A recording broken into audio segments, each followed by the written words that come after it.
आज हम सितंबर 1857 में दिल्ली के फॉल की बात करेंगे। लेकिन इससे पहले कि हम आगे बढ़े, मैं आपसे रिक्वेस्ट करूंगा कि आप हमारे चैनल को सब्सक्राइब करें और बेल आइकन पर क्लिक करें।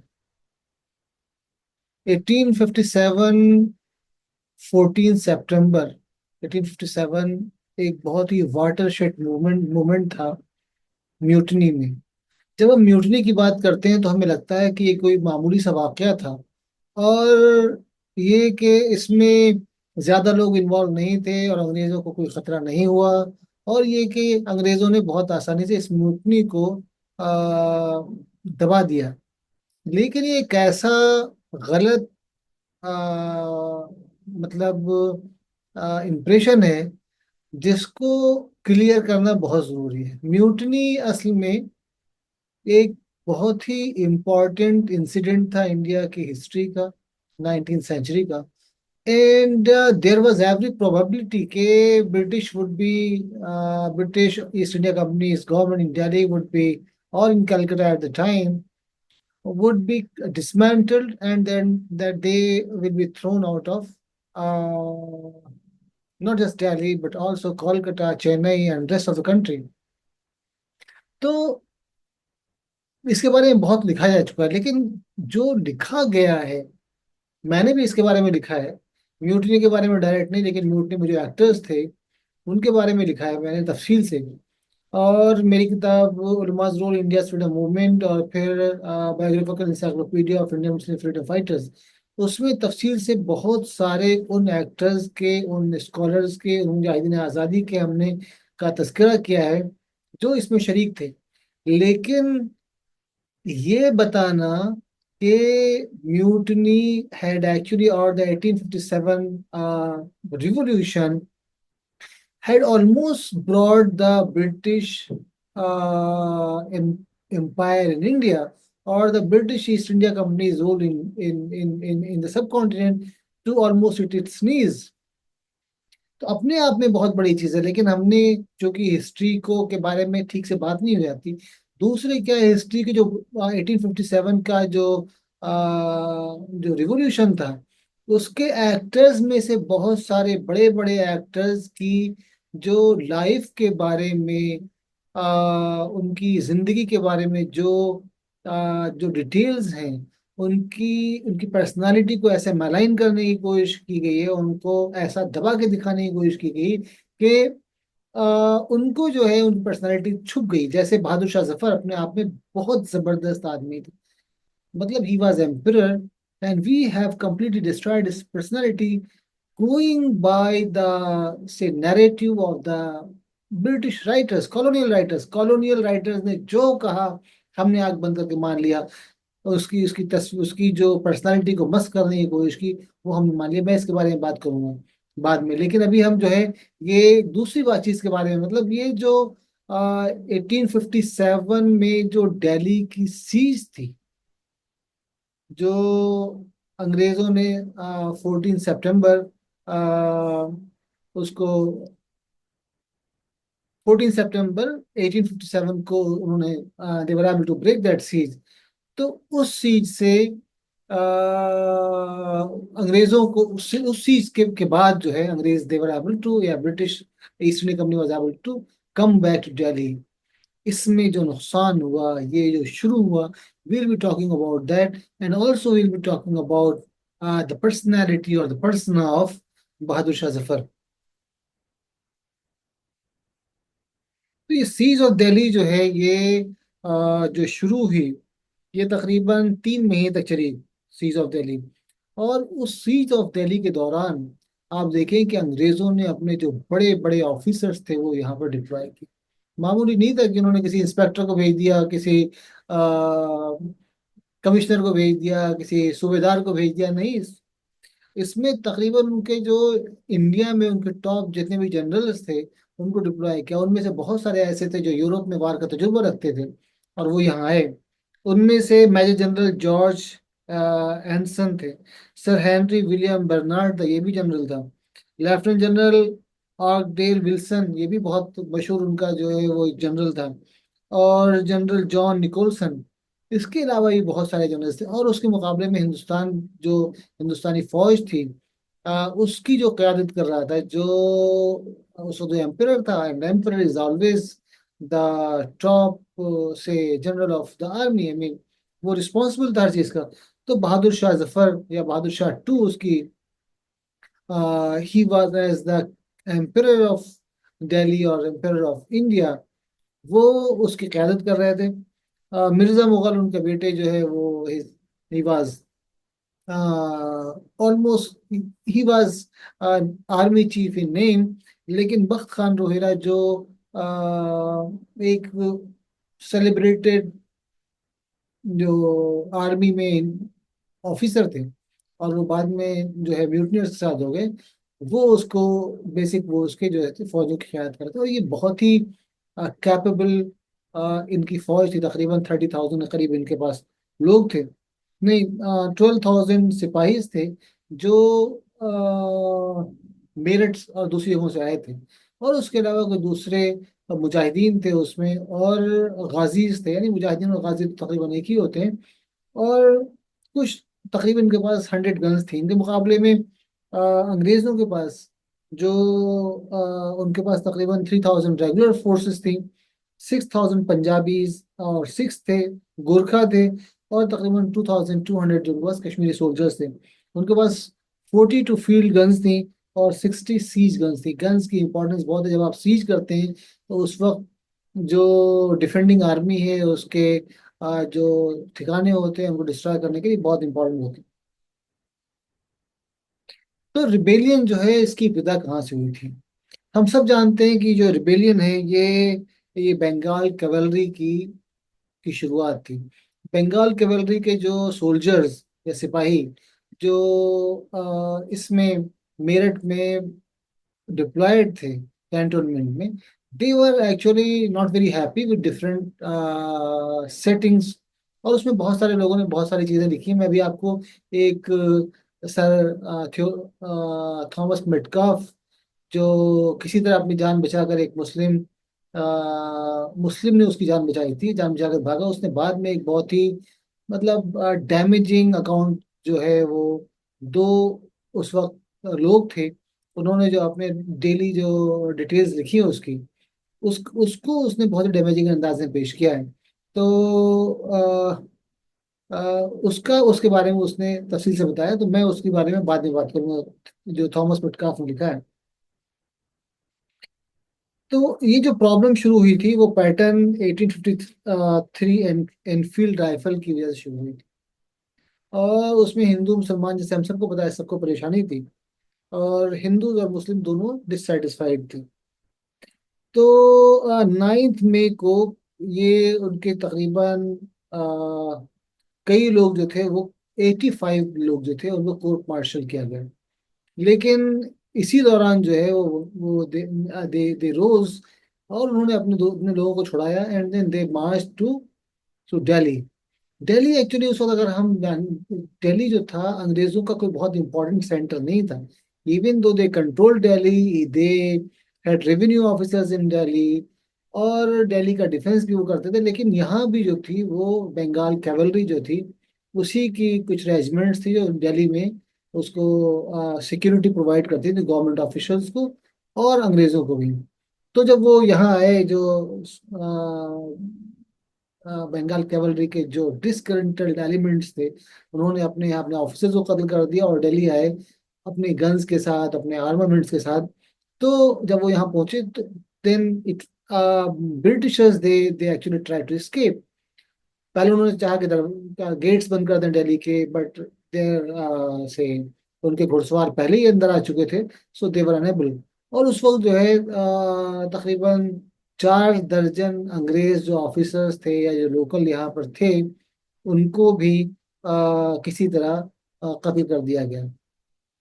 तो एक लंबी चीज है, लंबी कहानी है, लेकिन सबसे इम्पोर्टेंट चीज ये है कि जब अंग्रेजों ने दोबारा यहाँ पर, एक तो व्हेन दे वर रिमूव्ड, और सप्लाईज की कमी थी यहाँ पर, जो because the war needs lots of money, lots of material resources, lot of funds. और उस वक्त जो है जो मुगल बादशाह था, उसका कोई खजाना नहीं था। उसको सिर्फ ब्रिटिश जो थे पेंशन मिलती थी, एनुअल पेंशन जो अच्छी खासी हुआ करती थी, लेकिन उसी में दे maintain the red fort and different there educational institutions, they patronise scholars and poets and से आर्टिजन्स। तो उसमें उनका कमी पड़ जाता था, उनको ज़्यादा नहीं होता था। अ, दूसरा ये है कि जब म्यूटनी शुरू हुई उससे पहले बहादुर शाह जफर या बहादुर शाह टू को, बहादुर शाह जफर की अंडरस्टैंडिंग थी, उनका एक माहदा था ब्रिटिश ईस्ट इंडिया कंपनी से, कि जब बहादुर शाह जफर जो उस वक्त 82 ईयर्स के थे, जब उनका इंतकाल हो जाएगा तो जो then the Mughals will cease to be the ruling dynasty in Delhi, in India। और उनको वो एनुअल उनको ग्रांट्स मिलती रहेंगी। और एक जफर महल बनाया गया था कुतुब इंक्लोव में। कुतुब कुतुब जो पुरानी दिल्ली थी एक जमाने की, यानी कुतुब जिसको कुतुब इंक्लोव कहते हैं, जो कुतुब मीनार के पास का इलाका था, वहां पर जो बनाया गया था उसमें वो शिफ्ट हो जाएंगे। तो अभी भी वो जफर महल है, उसके बराबर में जो खूबसूरत सी मस्जिद है, लेकिन वो सब they have been completely almost much of those monuments have been destroyed. तो बहादुर शाह जफर के पास फ्यूचर उनका सिक्योर था। लेकिन जब दिल्ली में म्यूटनियर्स आए और सिपाहीज आए और उन्होंने दरख्वास्त की बादशाह से, तो बादशाह उसके लिए तैयार हो गए। दूसरी अहम बात यह है कि जब ये म्यूटनी शुरू हुई तो अंग्रेजों के वहम गुमान में नहीं था कि ऐसा हो सकता है। अंग्रेजों को लगा था कि Indians they have been their backs have been broken, their determination has been sort of destroyed. लेकिन ऐसा था नहीं, और जब ये हुआ तो बड़े पैमाने पर हुआ। और इस जंग में तकरीबन तकरीबन 2500 के करीब अंग्रेज मारे गए थे।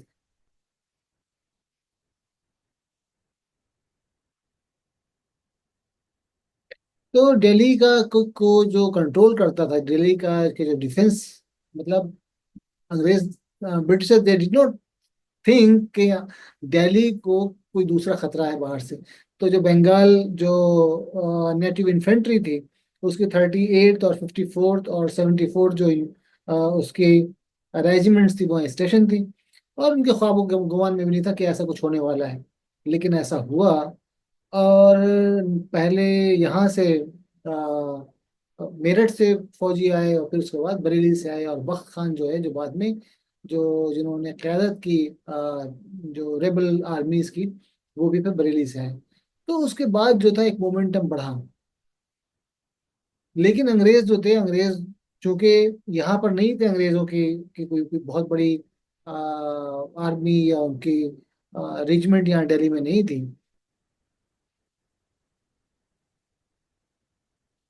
इसी दौरान क्या हुआ, आप देखें, जब हम बात करते हैं 1857 की, तो मुगल डायनेस्टी की बात नहीं करता। जब बहादुर शाह जफर को अनवाइंट किया गया दोबारा, तो it Bahadur the Mughal dynasty actually was restored. It became a ruling से डायनेस्टी वंस अगेन। और देखें आप, तकरीबन 4-5 महीने तक यहाँ पर बादशाह का रूल रहा, जैसा भी रूल रहा हो। एंड बादशाह actually the emperor gave exemplary sacrifice, उससे बड़ी सेक्रीफाइस हिंदुस्तान की तारीख में किसी ने मुल्क के लिए नहीं दी है।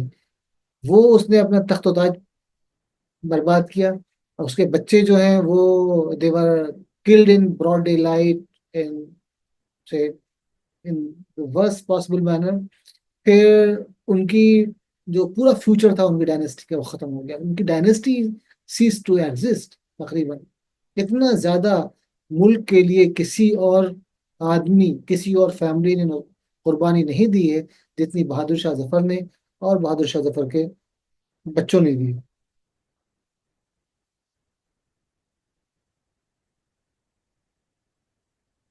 तो अंबाला और करनाल में जो है उनकी फौजें थी ब्रिटिश की, और वहां पर जॉर्ज एनसन जो थे वो वहां पर थे।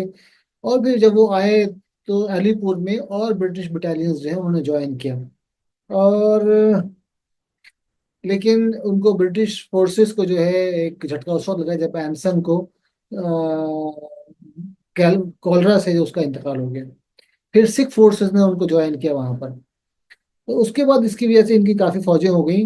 और जब वो 8 जून को दिल्ली के बाहर पहुंचे तो उन्हें देखा कि दिल्ली का डिफेंस जो है म्यूटनियर्स ने काफी अच्छे अंदाज में कर रखा था। और जब म्यूटनियर्स को बदली की सराय में जब जंग हुई, तो तकरीबन 10 किलोमीटर है दिल्ली से बदली की सराय उस वक्त थी। तो वहां पर उस वक्त जो म्यूटनियर्स थे या जो रिबल्स थे उनको नुकसान हुआ, और ब्रिटिश ने मार्च किया आगे। लेकिन जो जितने भी बैरक्स थे दिल्ली के बारे में बाहर बने हुए वो सारे जला दिए गए। तो जो सीज हुई तो ब्रिटिश फोर्सेस को बहुत ज्यादा दिक्कत हुई। उनके यहाँ मलेरिया, उनके यहाँ जो कॉलरा, ये बिल्कुल रैम्पेंट था। और आप देखें कि बरतानिया के जो बड़े बड़े जो ऑफिसर्स थे, यानी ईस्ट इंडिया कंपनी के जो बड़े बड़े मिलिट्री ऑफिसर्स थे, वो उसकी वजह से मारे गए। तो सीरीज जो है वो जून से लेकर सितंबर तक चली, सितंबर के शुरू तक, यानी 14-13 सितंबर तक चली, और 14 को इस दौरान कई बार जो है म्यूटनियर्स ने उनके ऊपर अटैक किया। और एक बार तो ऐसा जब अटैक किया कि British were they were very close to giving up. लेकिन म्यूटनियर्स को पता नहीं था कि क्या उनकी हालत है, उनके यहाँ बीमारियां थी, खाने की सप्लाईज नहीं थी, सब प्रॉब्लम थी। लेकिन उसके बाद जो है वो खत्म हो गया तकरीबन जब दिल्ली में सप्लाईज की कमी हो गई। फिर मोरल डाउन था, क्योंकि despite all the assurances the mutineers they were not going able to sort of move out and defeat the Britishers।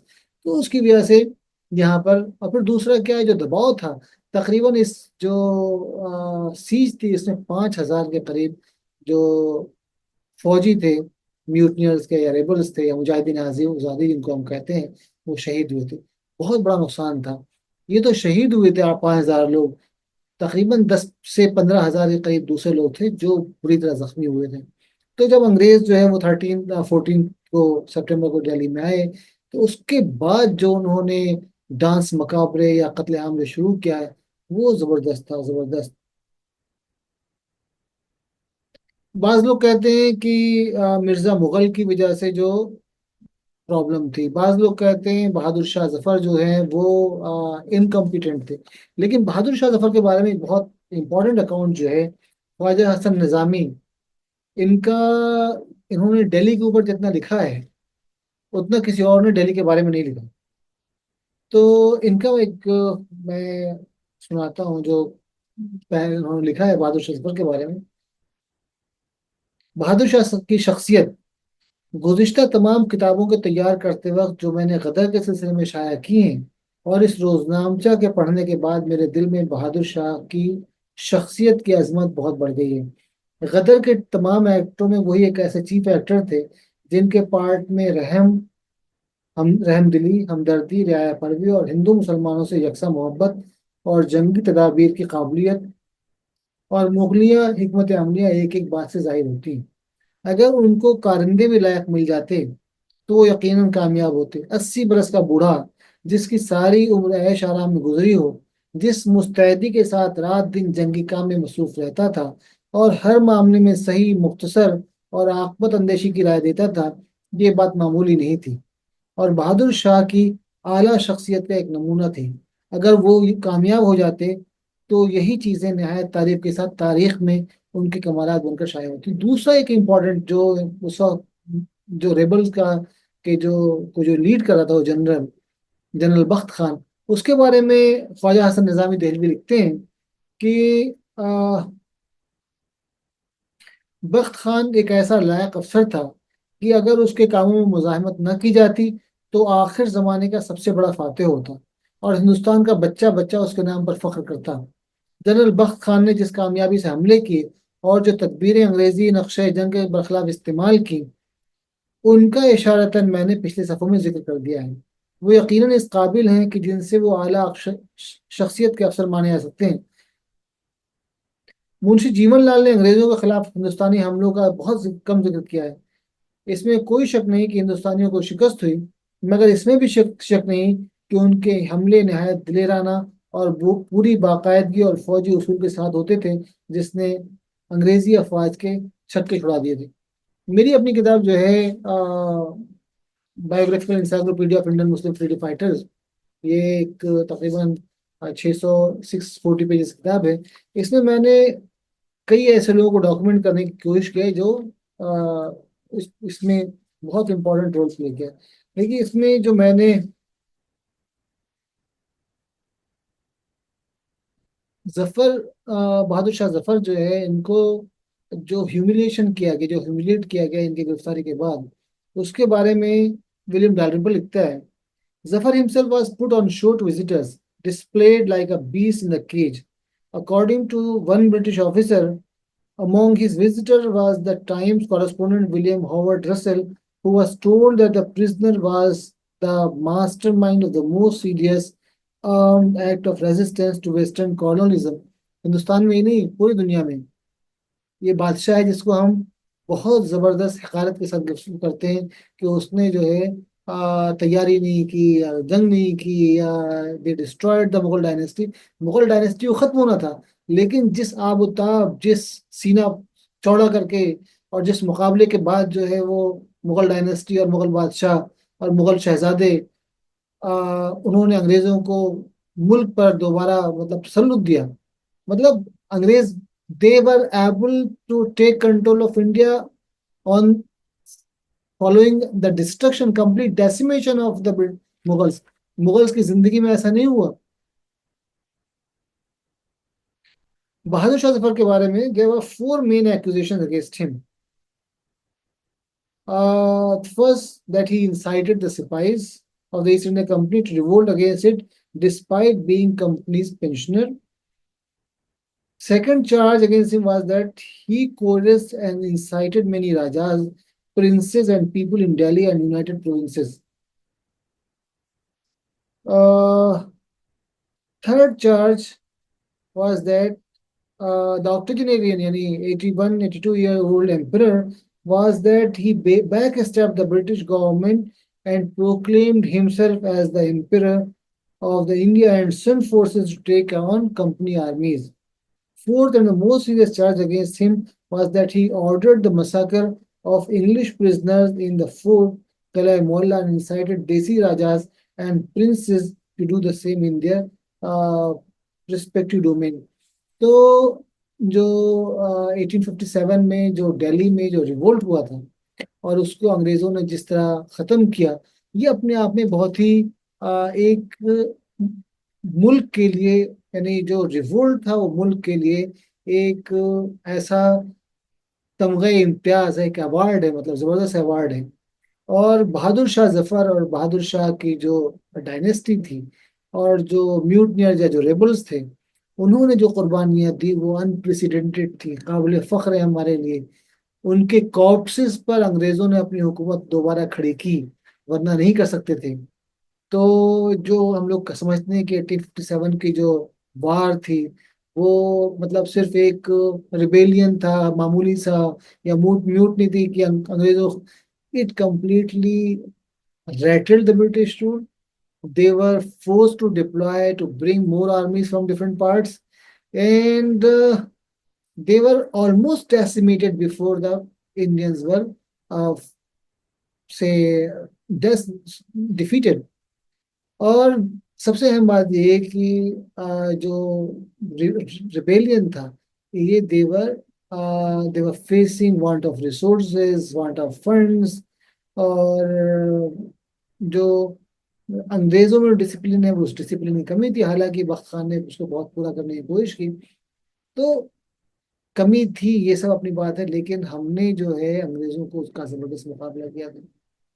तो बहादुर शाह जफर जो लाइफ की जो लाइफ है वो अपने आप में एक जबरदस्त, एक हमारे लिए एक लर्निंग लेसन है।